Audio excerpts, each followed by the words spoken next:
Hola a todos, bienvenidos a Elemental. Mi nombre es Pedro y estoy acá con Santiago. Hola, hola. Y el libro de esta semana es Hábitos Atómicos de... Nuestro amigo James Clear. James Clear, para todos los que no saben, es un bloguero famoso. Tiene una página que ha sido visitada por cientos de miles de personas y que tiene una historia bien particular. Él sufrió un accidente que lo llevó a, dentro de estas típicas historias de superación personal de los escritores de libros de autoayuda, lo llevó a escribir sobre hábitos y generación de hábitos. Este libro que tenemos aquí y que vamos a revisar hoy lo llevó al total estrellato. Este libro se volvió de los bestsellers más famosos del año pasado y que literalmente ha sido de los que más copias han vendido en los últimos, creo, 10 años. Entonces se ha vuelto súper famoso este libro a propósito de, bueno, lo que él logró a través de su blog y otras cosas por el estilo. Sí, y tengo que decir, es de esos casos donde de verdad digo que se merece un poco la fama.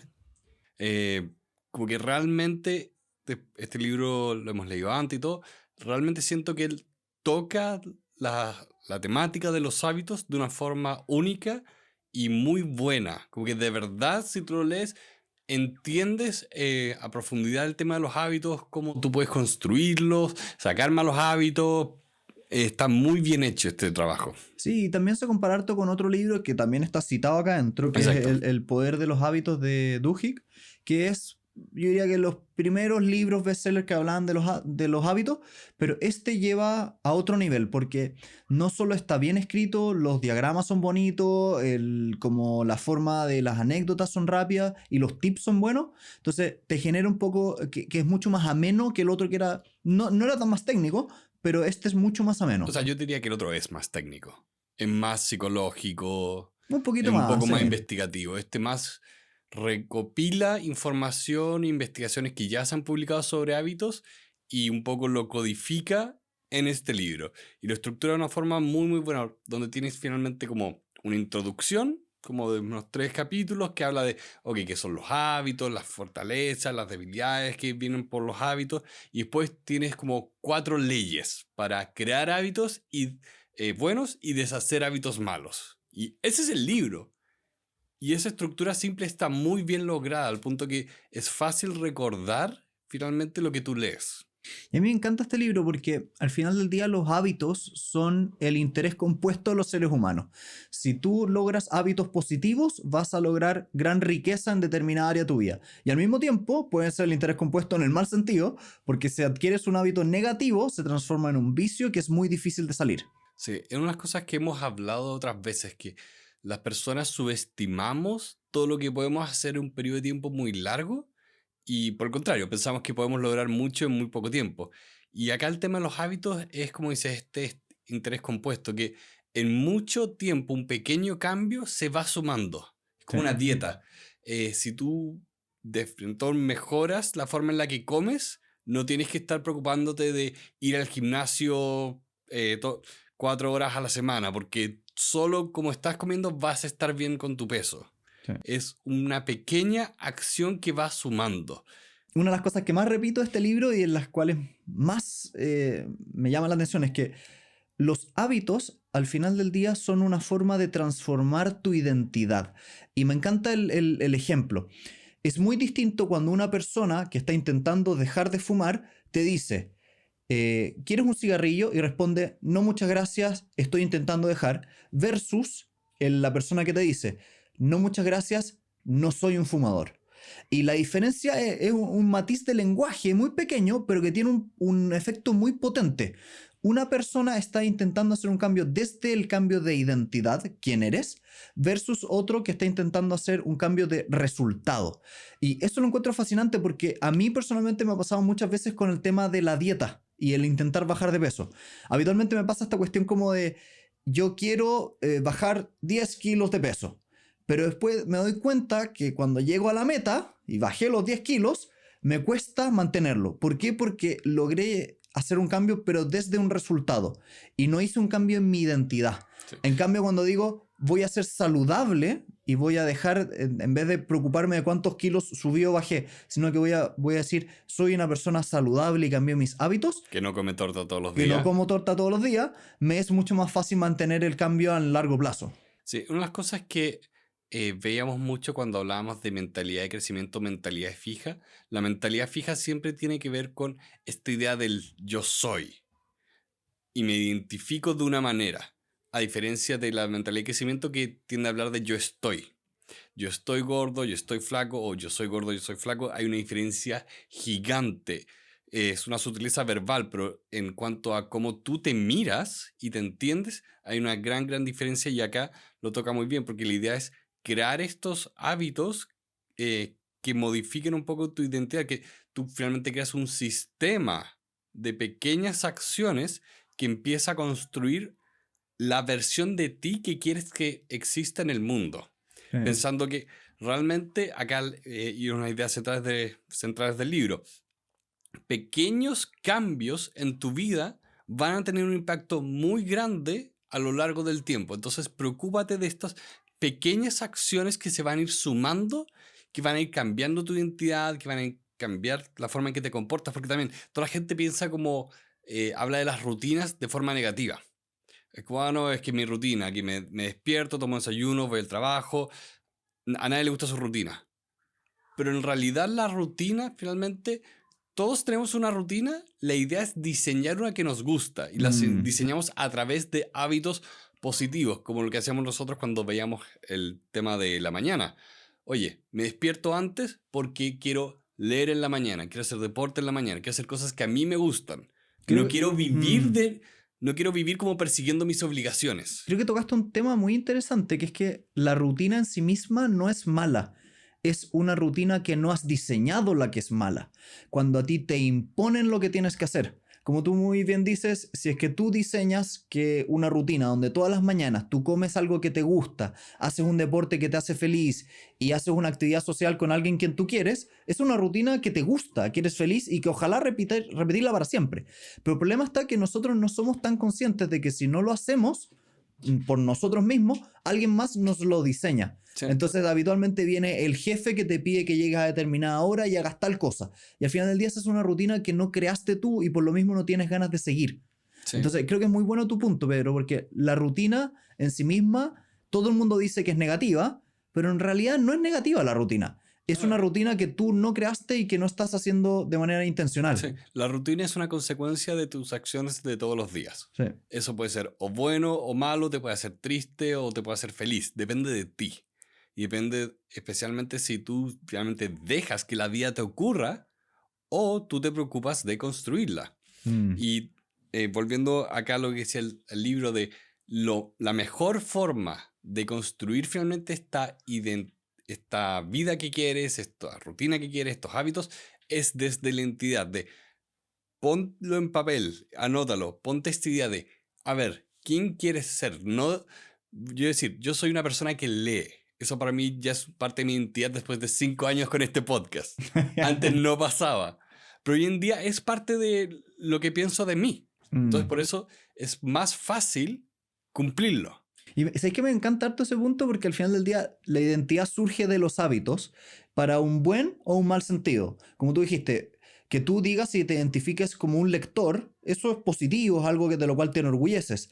Pero al mismo tiempo surgen como identidades negativas muchas veces. Por ejemplo, yo soy malo para las matemáticas, o yo soy desordenado, o yo soy impuntual. Y esos hábitos de llegar tarde o de ser desordenado te cambian la forma en que te percibes a ti mismo y refuerzan la idea de que la próxima vez vas a hacer lo mismo. Entonces a mí me pasa mucho con mis alumnos. Está el mito, porque es un verdadero mito, de que las personas que estudian leyes son malos para las matemáticas. Y normalmente tú hablas con ellos y ellos se identifican como malos para las matemáticas. Lo cual lleva a que si tú les pides que hagan un ejercicio matemático, ellos te dicen, prefiero no hacerlo porque soy malo para las matemáticas. Y obviamente, si evitas las matemáticas en todas tus áreas de la vida, vas a terminar siendo malo para las matemáticas. Es una profecía autocumplida, es el viejo proverbio de, mira, no me importa si me dices que eres bueno o malo para las matemáticas. Tienes razón, amigo. Sí. Y ahí el tema es que crear hábitos te permite ir cambiando esa identidad. Y un poco la tesis del libro es, te voy a ayudar a armar hábitos positivos y te voy a ayudar a cambiar esa identidad que tienes sobre ti mismo. Claro. Que creo que es muy positivo, ¿eh? Sí, porque finalmente tú lo que haces es, para definir un poco más el hábito, son pequeñas acciones que hacemos tantas veces que se empiezan a volver automáticas. Sí. Nuestro cerebro es una máquina de automatizar cosas. Lo vamos a ver más adelante en un libro de Pensando rápido y pensando lento. Pero básicamente nuestro cerebro, si puede no pensar, no va a pensar. Y si puede hacer el comportamiento automatizado, lo va a hacer. Claro, entonces piensen en su vida cosas que ustedes hacen de forma automática. En mi caso es, suena la alarma, me despierto, me lavo los dientes, me ducho. Eso no lo tengo que pensar mucho, porque estoy acostumbrado. Incluso cosas como llego de trabajar, dejo mis cosas en mi pieza y al tiro me voy a hacer un sándwich porque tengo hambre. Esos son pequeños hábitos que se van formando y que acá el autor rescata esto del libro que hablamos antes de Duhigg, de, ¿cuál es la estructura de los hábitos? ¿Cómo funcionan estas como rutinas automáticas en tu cerebro? Que tienen que ver un poco con como una señal, un deseo, una respuesta y una recompensa. Sí. Entonces, ejemplo, tú tienes una señal, llegas a la casa y tienes un deseo, tengo hambre, y tienes una respuesta, abro el refrigerador, y esa respuesta, sacar esa manzana que te comiste, te da una recompensa que es el sentimiento de saciedad de que ya comiste. Claro. El tema es cómo podemos ir modificando esas señales. Por ejemplo, cada vez que estoy ansioso, como. Entonces, chuta, ¿cómo trabajo esto cuando hay una señal, una necesidad? Y la forma en que respondo a esta necesidad es a través de comer azúcar, por ejemplo, que a mí personalmente me pasa mucho. Sí. Yo soy seco para tengo ansiedad, necesito un chocolate. ¿Cómo soy capaz de trabajar esto y romper este hábito? Entonces, un poco lo que también es interesante de este libro es que te va a ayudar a crear hábitos positivos, pero al mismo tiempo identificar hábitos o vicios o cosas negativas y cambiar esos. Entonces, creo que un poco la invitación de este libro es cuáles son los tips, trucos, enseñanzas para poder cambiar un hábito negativo y crear un hábito positivo en su lugar. Sí. Y que entendamos que tiene que responder un poco a estas como 4 pasos de los hábitos, porque son como las reglas del juego. Es como funciona tu cabeza. Entonces, algunas de las enseñanzas o trucos que nos da este libro. En primer lugar, para poder crear un buen hábito, una de las primeras leyes es hazlo que sea obvio el hábito positivo. Sí, la primera de 4 leyes, ahí para que recuerden, son 4 leyes para crear buenos hábitos, 4 leyes para matar malos hábitos. Entonces, la primera técnica concreta para construir un hábito es hacerlo fácil visualmente. Que haya algo en el espacio donde tú estás que te recuerde hacer lo que tú quieres hacer. Ejemplo, que cuando tú llegues a un determinado lugar esté puesto, por ejemplo, la taza donde vas a poner el agua, si quieres hacerte el hábito de tomar agua regularmente. O que cuando llegues a tu casa esté el bolso de gimnasia puesto cerca de la puerta, de manera tal de que cuando lo veas, tú te acuerdes. Recuerdes. Y a mí personalmente, y un truco mío que me ha funcionado bien, sobre todo con la dieta, que no se lo recomiendo a todo el mundo, pero por lo menos a mí me ha funcionado bien, ha sido tener un lugar visual, lo tengo en el refrigerador, donde voy anotando si es que he estado o no cumpliendo las metas de comer saludablemente durante el día o evitar el azúcar. Sí. Es que ahí es importante recordar que nosotros tenemos que estar conscientes de los hábitos positivos que queremos crear. Y la memoria es frágil. Entonces, tener un recordatorio es muy, muy potente. A mí me ha pasado más de una ocasión que yo anoto tareas, pero después se me olvida revisar el cuaderno donde lo anoté. Entonces, olvido la tarea. Entonces, tú tienes que crear primero el hábito de, ok, yo llego a mi trabajo, abro mi libreta y veo todas mis tareas. Empiezas a crear un sistema ordenado de acciones que empiezas a hacer cosas de que efectivamente sea más fácil. En este caso, antes de que sea automático, tienes que estar consciente. Entonces, tienes que trabajar con las deficiencias de la memoria. Que si no lo ves, se te olvida. Sí. El tema del bolso, el tema de la dieta, esos son ejemplos muy útiles porque tienen que pensar eso. Lo que quieren hacer, tienen que hacerlo visual. Y hacerlo visual también tiene que ver con ubicación y tiempo. Una buena generación de hábitos también parte con identificar cuándo lo quieres hacer y dónde lo quieres hacer.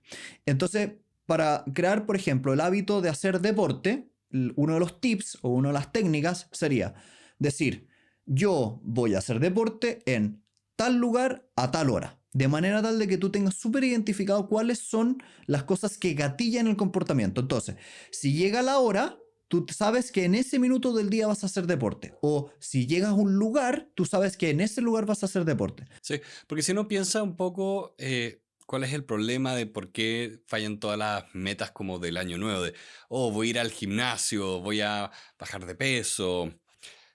¿Por qué tantas fallan? Porque no tienen este nivel de especificidad. Finalmente tú dices como, ya, quiero leer más.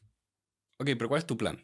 ¿Dónde? ¿Cómo? ¿Dónde? ¿Cuándo? ¿Cuándo? Como, no, es que quiero leer más. Ya, pero un tema es enamorarte de la idea vaga, bonita, y otro es poner acciones para efectivamente llegar a la meta. Por eso es mucho más útil poner una meta concreta como voy a ir más al gimnasio, voy a ir a comer sano, a simplemente estas de año nuevo de, no, es que voy a bajar de peso 10 kilos. Ok, bajaste 10 kilos, llegaste a la meta, ¿después qué? Sí. Y también hay que ser inteligente y hacerle trampa al cerebro. Una forma de hacerle trampa al cerebro para crear un hábito es tomar un comportamiento que ya tienes, un hábito que ya tienes creado y ponerle otro encima. Ejemplo, yo quiero ser una persona que lee, pero me cuesta mucho. Pero yo tengo el hábito de que todos los días antes de ir a la oficina me subo a la bicicleta estática y estoy pedaleando media hora. Bueno, junta los hábitos. Cada vez que te subas a la bicicleta, toma el libro y lee la bicicleta estática. Sí. Okay. Y tiene el doble efecto de que te obliga también a evaluar tus hábitos actuales. Sí. Empiezas a ver, ¿qué estoy haciendo? Mi polola, por ejemplo, lee harto mientras toma desayuno. Y yo he encontrado que ese es un muy buen momento, porque a veces la gente tiene esta preconcepción de, no, es que leer tiene que ser como un momento casi que zen. Sí. Y en verdad no, es cualquier minuto, en cualquier hora, o sea, el yendo a trabajar, si uno va en transporte público, ¿tú cuánto has leído ahí? ¿Cuántos libros te habrás leído en la universidad? En los traslados. Sí, cuando estábamos lejos de todo. Sí. Porque ahí lo interesante es que para crear hábitos, en realidad la motivación está demasiado sobrevalorada. Importa mucho más el contexto. La motivación es bonita, pero bonita, no es real, no pero es no práctica. Funciona. No. O sea, me encanta, no sé si te acuerdas en un libro que leíamos de Stephen King que te decía cómo ser un buen escritor. Sí. Y la típica como ilusión que tiene la gente que quiere escribir un libro es que de repente va a estar sentado frente al computador y va a llegar la musa de la inspiración y lo va a llenar de estrellas y va a escribir el mejor libro de la Tierra. Y Stephen King te dice, mira, en realidad la musa de la inspiración no existe. Y la única forma de ser un escritor exitoso es sentarse con un horario y escribir, aunque sea malo, porque esperar al momento justo donde vas a estar inspirado es imposible. No va a llegar nunca el momento de inspiración. Es el hábito, es el juntarse y hacerlo a pesar de que no tienes ánimos. Eso es lo que verdaderamente te lleva a los resultados. Sí, porque finalmente después lo que ocurre es que empiezas y entras en el ritmo. Es como cuando uno empieza a trotar. Ya, al principio te cuesta, pero a los 5 minutos tu cuerpo entró en calor y puedes seguir trotando y seguir trotando y seguir trotando. Después se te va a ir la concentración, eso es normal. Pero más importa el partir, el tomar esa acción inicial, el ponte a escribir, ponte a hacer ejercicio. Parte. No te preocupes que sea perfecto, sino que parte porque así es como empiezas a crear finalmente inercia. Sí. La inercia es muy, muy, muy fuerte. Entonces necesitamos que juegue a nuestro favor, no en contra. No es inercia de, ok, me desperté, apagué la alarma y pesqué Instagram. Esa es una mala inercia que tiene mucha gente. Insisto con la temática del contexto. Creo que uno de los grandes trucos de la productividad es generar un ambiente que te lleve a hacer las cosas que quieres hacer. Y estoy hablando de una cosa muy física. Si quieres hacer deporte, saca la ropa del closet y ponla en un lugar visible. Si quieres hacer deporte, rodéate de personas que hacen deporte, de manera tal de que tú los veas haciendo deporte. Si quieres hacer deporte, ponte un recordatorio visual, por ejemplo, cámbiate el reloj de mano, pero haz que las cosas estén físicamente mostrándote el hábito positivo. Y lo mismo con la dieta. A mí me encanta mucho eso de que si quieres comer saludable, bueno, haz una vez a la semana snacks saludables o lo que sea, y déjalos preparados en un lugar donde los puedas ver. De manera tal de que si vas a tentarte por comer, no sé, una hamburguesa o comer un helado, tengas la alternativa visualmente ahí. Sí, Y a la sea más vez, fácil. que sea súper sencillo. Sí, porque tienes que considerar que el contexto, el ambiente, te tira estas señales, las que mencionamos antes, las señales que gatillan el comportamiento. Entonces, por ejemplo, me acuerdo que lo veíamos también durante la pandemia, oye, ¿qué hago que esté todo el día encerrado? Bueno, preocúpate, aunque estés en un departamento, ok, la cama es el lugar sagrado donde solo se duerme. Si vas a comer, la cocina. Si vas a descansar, no sé, un sofá.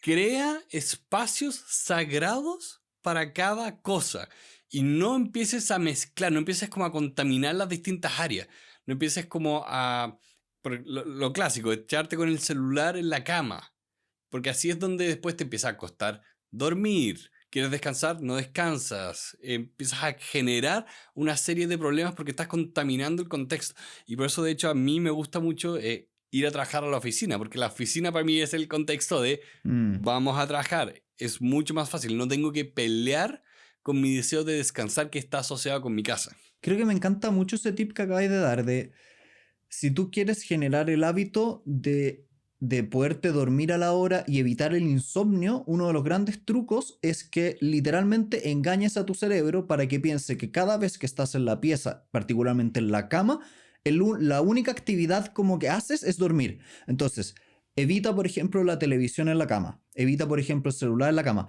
Porque de lo contrario, tu cerebro asocia a actividades activas en la cama. Entonces, si tú literalmente lo único que haces son actividades pasivas en la cama, tu cerebro se empieza a acostumbrar que cada vez que está en ese ambiente, lo único que hay que hacer es bajar las revoluciones y dormir. Por lo tanto, una de las grandes técnicas de evitar el insomnio es elimina todo tipo de estímulo en la cama. Y de esa manera va a ser mucho más sencillo. Y yo lo he probado personalmente y me funciona súper bien. De hecho, una de las cosas que intencionalmente hice fue no poner la televisión en la pieza para evitar estar haciendo cosas activas en la cama. Sí, y también después de haber pasado por la pandemia, yo te diría que esta es de los consejos que veo menos excusas para no cumplir, como, oye, de verdad es posible hacerlo en un espacio muy pequeño. En verdad es posible como crear el contexto de, oye, este es mi cuadradito donde voy a hacer deporte. Y es un cuadradito en una pieza, pero es mi cuadradito sagrado. Y yo me pongo ropa, pongo mi mat de yoga y hacemos ejercicio. Y ese es el ritual. Y con eso finalmente creamos este hábito positivo, que por el contrario, la idea de eliminar un hábito negativo es hacer exactamente el inverso opuesto de, ok, hazlo difícil, hazlo invisible, haz que sea algo que no sea obvio. Si quieres dejar, por ejemplo, de tomar el celular apenas despiertas, ok, ten el celular en otra pieza, cómprate un despertador, no son tan caros, lo juro. O también la técnica es, que a mí me funciona mucho, ¿por qué soy tan referente al tema del tema de, por ejemplo, mantenerse saludable? Porque me ha costado mucho crear ese hábito y uno de los nuevos y grandes trucos para poder ser saludable desde una perspectiva como alimenticia es esconder las cosas ricas en tu casa. Si tienes papas fritas, escóndelas, que no estén a la vista. O no compres. Porque no hay nada más perverso que llegar a un lugar, mirar y que haya algo fácil de comer que sea negativo desde una perspectiva como de salud, digamos. Sí, es como unas cosas por las cuales yo reto a mi madre, porque se queja de que mi papá se come todo el helado. Como no, es que todo el día alega por el peso, pero se come todo el helado. Bueno, ¿quién compra el helado? ¿Por qué hay helado en el refrigerador? Sí, pues, hay que evitar comprarlo. Y de hecho es muy bueno porque otra de las decisiones que... Hola, mamá. Hola, mamá. Otra de las cosas o otro de los tips que a mí me gustan mucho es no comprar el supermercado, si es que tú lo pides a la casa, antes de comer. Siempre hazlo después de comer. En otras palabras, cuando tú estás con ganas o hambre, es muy probable que tomes decisiones llevadas por esa ansiedad. Entonces, si quieres comer saludable, uno de los grandes trucos es pide la comida o anda al supermercado después de haber comido, de manera tal de que no tengas ansiedad y no tengas ganas de comprar cosas más allá de las que necesitas. Entonces, a mí me pasa mucho de que compro toda una serie de cosas súper saludables y cuando efectivamente tengo ansiedad, no está la opción. Claro. Entonces, como no está la opción, hice invisible el hacer algo negativo, o lo hice más difícil, lo alejé, lo compliqué. Otra cosa, otra fórmula. Si quieres, por ejemplo, estudiar y no distraerte, una de las técnicas es tomar tu celular y pedirle a alguien que esté contigo que lo guarde en su bolsillo, donde generas fricción hacia el hábito negativo. Sí. Donde literalmente tienes que pedirle a la otra persona, oye, ¿me pasas mi celular? Y esa como resistencia un poco social ya hace difícil eso y ayuda mucho, mucho a la hora de estudiar de, oigan, eliminen las distracciones, Sí. realmente. Y también ahí el rol de la familia y los cercanos es importante. Al final del día, uno es el promedio de las personas que lo rodean. Y eso es bien obvio. Si tú tienes una familia que hace deporte, es muy probable que vas a sentir las ganas o necesidades de hacer deporte. Si tú tienes una familia que es muy competitiva, es muy probable que tengas las ganas de ser muy competitivo. Si tú tienes una familia que se levanta temprano, es muy probable que te levantes temprano. Sí. Entonces, ahí un poco la invitación es a ser inteligente con la cultura en que te rodeas y si no la tienes, buscarla. Y, Sí. y yo diría que el tip muy bueno y el típico es el de los equipos de running. Si tú no tienes un grupo familiar o grupo cercano de amigos que haga deporte, bueno, únete a un club de running. Sí. Es que esa, bueno, es la gracia de esta ley número 2 de, oye, hazlo atractivo. Muchas veces la gente piensa en cosas como la dieta, cosas de la salud, como experiencias sufridas, experiencias negativas, como, ok, yo hago esto que en el fondo me hace bien, es bueno para mi salud, pero sufro, lo paso mal. Cuando en realidad la idea es hacerlo algo que se pueda gozar, algo que sea grato. O sea, por ejemplo, mi polola que es vegetariana, con ella he aprendido que hay muchos platos vegetarianos que son muy ricos. Entonces, para mí hoy en día la idea de reducir mi consumo de carne es mucho más fácil porque tengo una alternativa que no significa sufrir. El fin de semana cocinamos comida hindú. Fue exquisito.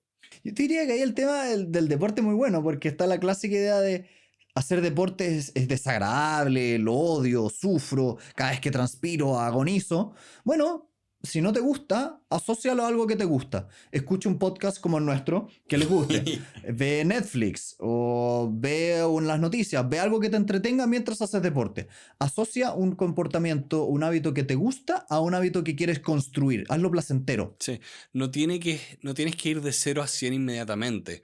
Tienes que finalmente crear una pequeña acción que puedes cumplir todos los días o de forma rutinaria. Porque acá, como dice Santiago en el deporte, si lo piensas como algo sufrido, como algo que tienes que transpirar entero, nunca se te va a ocurrir que puedes hacerlo mientras ves televisión, juegas videojuegos. Porque está esa idea de es que no estoy haciendo ejercicio bien. A ver, la diferencia entre estar sentado en el sofá viendo tele y estar en una bicicleta estática viendo tele es gigante. Sí. Entonces aprovechen esos pequeños cambios que pueden hacer que los empoderan mucho. Y yo diría que otro elemento interesante de los hábitos es que hay un mito o hay una idea de que uno necesita por lo menos 2 a 3 meses para transformar una actividad en un hábito. Cuando en realidad el autor dice en el capítulo 11, mira, en realidad no es un tema de tiempo, es un tema de repeticiones. Si tú repites 2, 3 veces la actividad durante todos los días, durante un mes, eres capaz de crear un hábito en un mes. Sí. En cambio, si haces una actividad, aunque la repitas una sola vez, pero 10 meses, no tiene el mismo efecto. El ejemplo típico es el ahorro. Es mucho más fácil crearte el hábito de ahorrar una vez al mes durante un año que hacerlo, no sé, una vez cada 6 meses acumulando los 6 meses. Sí. Porque literalmente tu cerebro funciona en base a repeticiones. Y esto es como muy muscular. Es como, no sé si alguna vez han visto a un tenista. Cuando un tenista le va a pegar a la pelota y ya es profesional, literalmente no está pensando. Su cuerpo está funcionando con memoria muscular. Y más o menos funciona lo mismo con los hábitos. Si tú repites muchas veces con un músculo un determinado movimiento, se genera una memoria literalmente neuronal y muscular y se genera el hábito. Lo mismo con los hábitos. Si tú te acostumbras a comer saludablemente durante todas las comidas durante un mes, vas a haber creado el hábito. Sí, porque ahí está un poco esa idea de esta ley número 3 de hacerlo fácil, de, oye, recordemos que nuestro cerebro quiere automatizar las cosas, quiere encontrar el camino de menor resistencia. Mm. Quiere que esto realmente sea fácil de ejecutar una y otra vez. Entonces, la repetición literalmente es como cuando uno empieza a dibujar y empieza a pasar el lápiz una y otra vez por el mismo espacio hasta que se empieza a hacer con una línea más gruesa. Nuestro cerebro funciona así, las conexiones neuronales funcionan así. La repetición hace que queden fijas y cuando están fijas se hacen fáciles. Que eso es lo que la gente creo que a veces no vislumbra. Que cuando finalmente creaste el hábito, creaste todas estas repeticiones, al final se hace fácil cumplir con esta acción positiva. Sí. No tienes que estar como peleando. Por eso la gente, por ejemplo, que como nosotros, que no nos cuesta la mañana, o sea, tenemos el hábito de la mañana, entonces inmediatamente no solo despertamos, empezamos a hacer todas las acciones rutinarias que nosotros tenemos que son de mañana. Entonces es fácil. Y hay gente que dice, como, ya, es que yo no soy de mañana. Pero ¿cuál es tu rutina? Pongo 15 alarmas y estoy 1 hora apagándolas todas. Como, ok, creo que podrías llegar al mismo resultado no despertándote 1 hora antes, poniendo la última alarma lejos, hacer algo por el estilo. Realmente modificar las acciones que estás tomando. Yo diría ahí también hay un elemento interesante que cuáles son las acciones que te llevan a construir un hábito no necesariamente son las más complejas y hay micro hábitos que impactan macro hábitos. El ejemplo más típico es que es mucho más fácil crearte el hábito de levantarte y ponerte ropa de deporte que hacer deporte. Pero el haberte vestido de deporte va a generar como impacto secundario que es más probable que hagas efectivamente el deporte. Entonces, hagan la trampa de no preocuparse de partir por los hábitos grandes. Parte por el hábito pequeño. Si quieres salir a trotar, parte por acostumbrarte a poner la ropa de deporte en determinado lugar de la casa. Y preocúpate de ese hábito, no te preocupes de hacer deporte. Sí. Y ese hábito va a terminar impactando el segundo, el tercer y el cuarto hábito. Busca el lugar de menor resistencia. Es un poco como pensando de nuevo si queremos leer. O sea, parte por comprar el libro. Compra un libro que te guste, que efectivamente lo estés disfrutando. Recuerden que esto tiene que ser atractivo. Pero después anda con la porquería del libro a todos lados. Sí. Que lo puedas tomar, 2 páginas, listo. Un buen hábito, o sea, parte por algo que te tiene que tomar como menos de 2 minutos. Tú inmediatamente lo cumples, lo completas. Tienes esa sensación de logro, así como, bien, cumplí mi meta de ponerme ropa de deporte, ahora puedo cumplir mi meta de hacer deporte. Me senté en mi escritorio, vamos a trabajar. Me senté en mi escritorio, vamos a estudiar, cosas por el estilo. Y también usa la tecnología a tu favor. Otra fórmula para crear hábitos es literalmente no hacerlos tú. El ejemplo, el ahorro. Si te cuesta ahorrar, bueno, no lo hagas tú. Simplemente siéntate este fin de semana, métete a tu banco, pon transferencia automatizada y pon un número ahí que tú quieras ahorrar todos los meses y ponle transferir automáticamente. Sí. Y eso lo que va a generar es que literalmente está haciendo el hábito por ti. Y esto puede ser bueno y malo, y de hecho las naciones también lo entienden un poco así. Si uno lo piensa, la razón por la cual muchos países de manera obligatoria te sacan un pedazo del sueldo y te lo ponen para un fondo de pensión de vejez está diseñado porque la creación del hábito voluntario de hacerlo es mucho más difícil que el forzoso o automatizado. Por lo tanto, como en países es mucho más inteligente y logras muchos mejores resultados si es que obligas a la persona a hacerlo. Sí. Entonces, literalmente, si te cuesta hacerlo por ti mismo, busca algo que te obligue a hacerlo y que no dependa de ti. Es un poco esa idea de que lo automatizable, incluso lo invisible, igual es algo que estás haciendo. Incluso, como dice Santiago, con el tema del ahorro de forma compulsiva, es muy, muy útil tenerlo. Lo mismo el tema acá de, tú puedes decir, ya, que no voy a armar una dieta, no voy a ir a un nutricionista. Ya, pero puedes no comprar papas fritas en el supermercado. No tienes por qué hacer esa como declaración formal de lo que quieres hacer. Puedes simplemente evaluando tu estilo de vida y viendo dónde están los puntos de fricción, puedes empezar como a diseñar una mejor vida. Y el diseñar una mejor vida también tiene que ver con cómo registras ese diseño, que me gusta harto. El libro en el capítulo 16 te habla un poco de la creación de lo que se llamaría como un calendario de hábitos. Una de las mejores fórmulas para generar un buen hábito es hacerlo visual. Y una de las fórmulas para hacerlo visual es literalmente tomar una página, poner un título, por ejemplo, ahorro o no comer azúcar o hacer deporte o leer 5 páginas y poner literalmente el calendario. Y la idea es ir poniéndole un ticket o una X dependiendo de si es que hiciste o no hiciste el hábito. Entonces, por ejemplo, quieres armarte el hábito de leer. Perfecto. Aunque leas una página, no importa, pero una página le puedes poner en tu calendario un ticket. Y el truco y el secreto está en que nunca rompas el hábito más de 2 veces, que es un muy buen truco. No importa que lo rompas una vez. Leí lunes, martes, miércoles, el jueves no pude leer.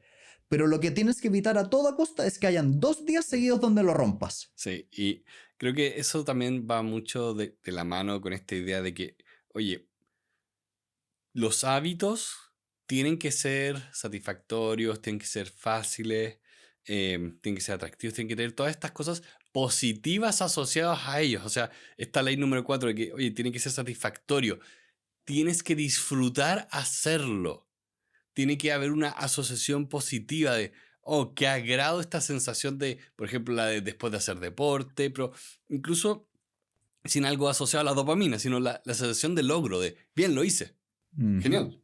Y compártelo, consíguete a alguien que te ayude, que Pedro y yo lo hemos hecho muchas veces juntos. Una muy buena forma de armar un hábito es pedirle ayuda a alguien y rendirle cuenta. Y rendirle cuentas a esa persona puede ser gratis o pagado. Y me encanta ese truco. Una de las mejores fórmulas para crear un hábito positivo es ponerte un castigo a ti mismo. Por ejemplo, quiero hacerme el hábito de leer. Y si es que no leo 2 o 3 veces esta semana, le voy a pagar X cantidad de dinero a mi papá, a mi hijo, a mi señora, a quien sea. Pero el punto es que tienes un incentivo y un tercero que te lo va a cobrar. Y es muy bueno porque como que usas todos los trucos de creación de hábitos. Generas algo visual, generas un incentivo, generas que haya un tercero que te ayuda. Como que generas todo para que estés literalmente creando el hábito. Fíjate que no había asociado que resume tantas cosas la Accountability Partner. Porque yo, de hecho, a mí me llamaba la atención de por qué esto está acá tan al final y no está cuando habla de el grupo que te acompaña, como esa presión social. Pero sí, tienes razón, efectivamente, ayuda a que lo haces obvio, te haces un grupo, tiene todos los elementos. Incluso puede ni siquiera ser una persona física, puede ser alguien digital. Una fórmula que ustedes podrían usar con las redes sociales, a la gente que hoy en día está subiendo hartas cosas. Bueno, suban un mensaje a Instagram, a TikTok o a la red social que estén usando, donde digan, hoy día voy a hacer deporte.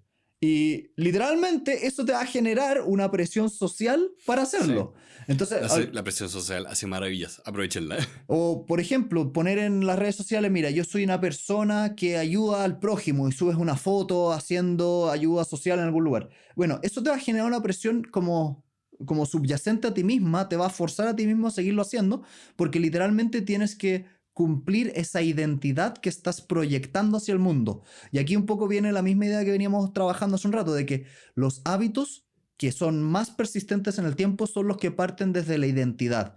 Si tú dices, yo soy una persona solidaria y lo pongo en redes sociales y lo expongo a todo el mundo, es muy probable que vayas a tener ese hábito y lo vayas a cumplir porque tu identidad se identifica como tal. Sí, y también la identidad, una vez que la forjamos con repetición, es muy difícil de romper, porque una de las cosas que más buscamos las personas es consistencia interna. O sea, es muy raro que nosotros, si tenemos una idea, cambiemos de parecer en la práctica, porque muchas veces esas ideas pueden chocar con nuestra como identidad. Entonces ahí es donde hay mucha fricción. Entonces aprovechen eso, aprovechen esta fricción ante las cosas que como que ponen en peligro nuestra identidad para que sean cosas positivas, para que de verdad digamos, no, yo soy una persona caritativa, yo soy una persona esforzada, convénzanse. Sí. Y yo creo que esto se lo diría a mucha gente y me encanta repetir esta idea que creo que es muy importante para todas las personas que están yendo a la universidad. Hay un estudio en Harvard muy bueno que lo que hace es comparar a las personas que fueron a una determinada tipo de universidad y a otro tipo de universidad. Voy a ser súper concreto. En Estados Unidos hay muchas universidades que son súper grandes, súper famosas, como Harvard y otras por el estilo, que quedan en ciertos lugares de Estados Unidos. Por lo tanto, muchas personas que quieren ir a estas universidades tienen que literalmente irse de su estado, viajar y vivir en este otro estado, lejos de la familia. Y hay muchas personas que por temas de plata, por temas de familia u otras, dicen, yo no tengo la posibilidad de cambiarme de estado, tengo que buscar una alternativa acá en mi estado.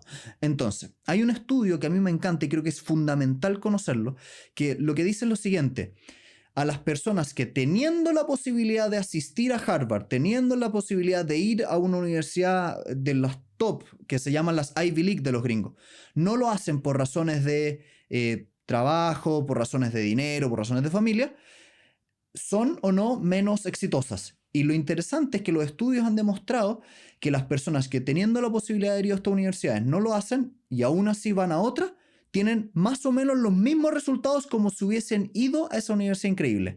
En otras palabras, aunque no hayas ido a Harvard, todavía tienes la potencialidad de ser extraordinario.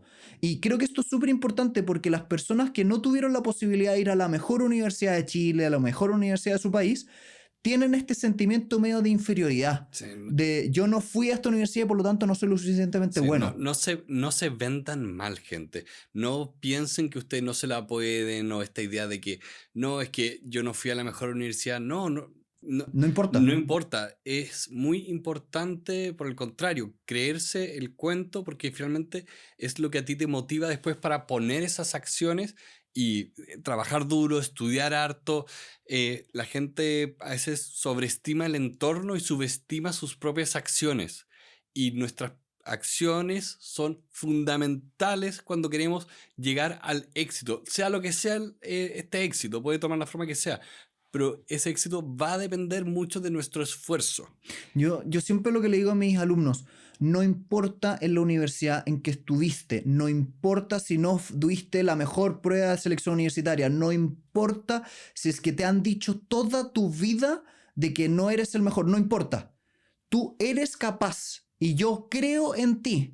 Y cuando empiezas a creer en ti mismo, las cosas cambian. Es impresionante. Cuando una persona que le han dicho literalmente toda su vida, todos los que le rodean, eres malo, no vas a ser capaz de llegar a tal punto, no vas a ser capaz de ser extraordinario. Y tú empiezas a decirle, no, mentira, yo creo en ti, las cosas cambian. Y uno ve los efectos. Y eso Sí, es o sea, maravilloso. yo me acuerdo cuando hacíamos clases de preuniversitario, que acá en Chile existe la prueba de selección universitaria, que es una prueba a nivel nacional, que la gente toma para entrar a la universidad, y con Santiago hacíamos clases de esto de matemáticas, para que vean el ejemplo del abogado que sabe matemáticas, Yo hacía clases de álgebra. ¿sí?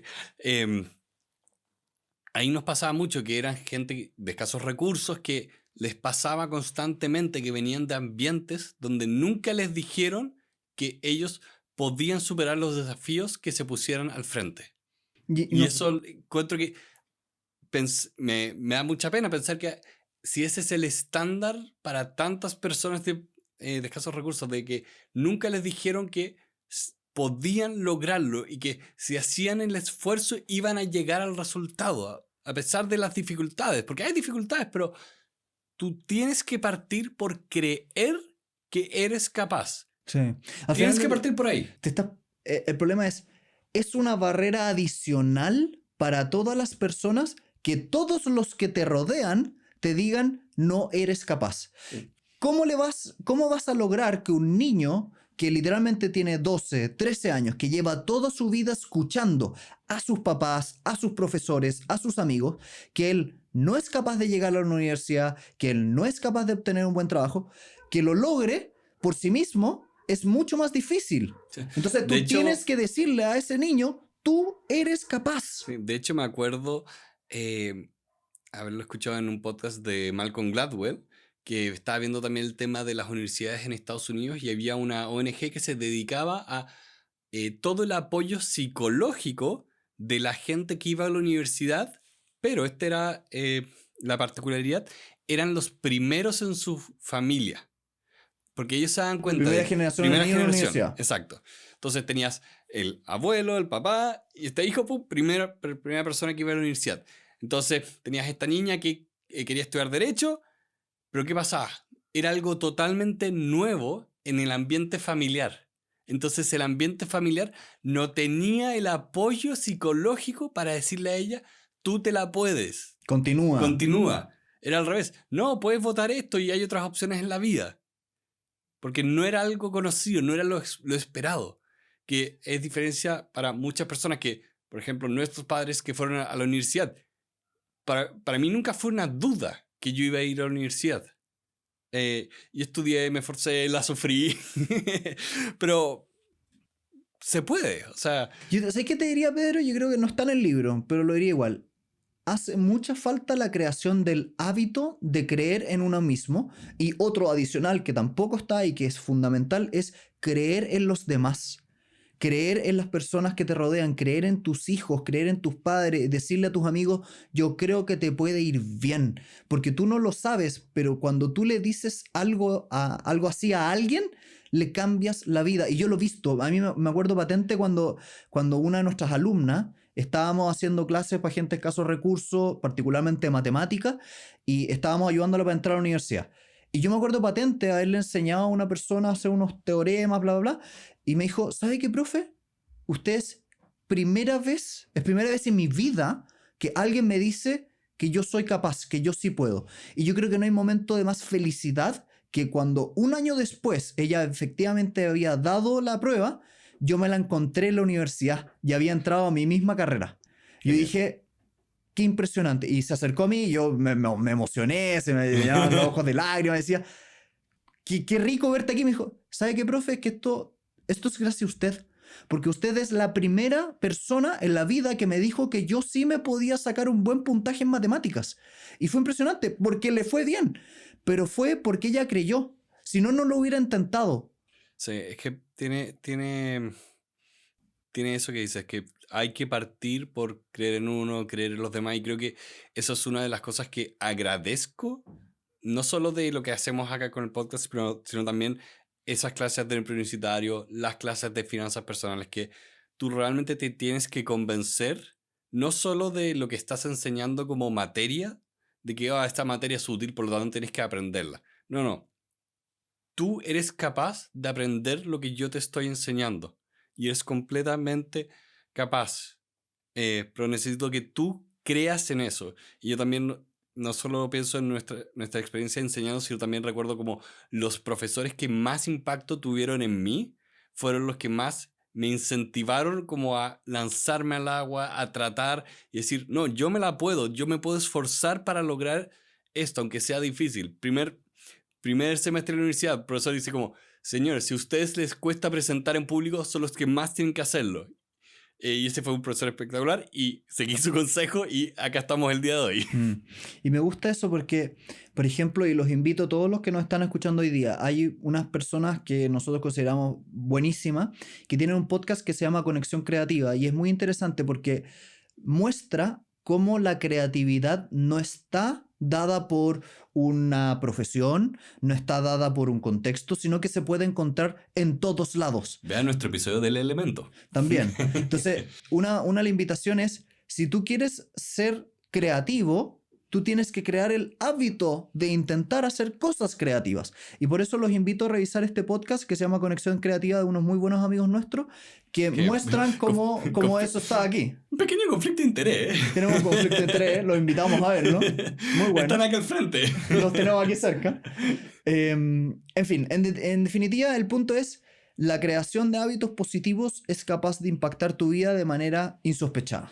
Entonces, este libro, y un poquitito para ir cerrando, es una guía con muchos tips prácticos de cómo armar un hábito y cómo romper un vicio.